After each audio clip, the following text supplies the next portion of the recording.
माझ्यासाठी गणेशोत्सव म्हणजे केवळ एक 10 दिवसाची मिरवणूक नाहीये, तर तो आहे संस्कृतीचा एक उत्सव, तो आहे कलेचं प्रदर्शन, तो आहे समाजाला एकत्र आणणारा, नात्यांना दृढ करणारा आणि लोकशाहीचा खरा उत्सव.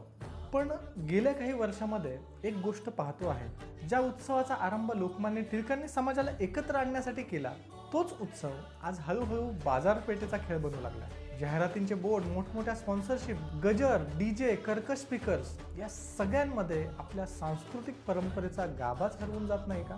गणपती ही कलेची, विद्येची, संस्कृतीची देवता आहे. त्याच्यासमोर आपण जर बाजारीकरणाचा खेळ मांडतोय, तर त्याचा सन्मान, त्याचा आब आपणच कमी करतोय. पण दुर्दैवाने आज या उत्सवावर बाजारीकरणाचं, गोंगाटाचं आणि प्रसिद्धीच्या हव्यासाचं एक सावट आलेलं आहे. आणि मला प्रश्न पडतो, हा सण आपण का बरं करतो? गणेशाच्या नावाखाली जर आपण निसर्गाशी द्रोह, समाजाशी विभागणी आणि संस्कृतीशी विश्वासघात केलाय, तर आपल्याला कोणता गणपती आशीर्वाद देईल बरं?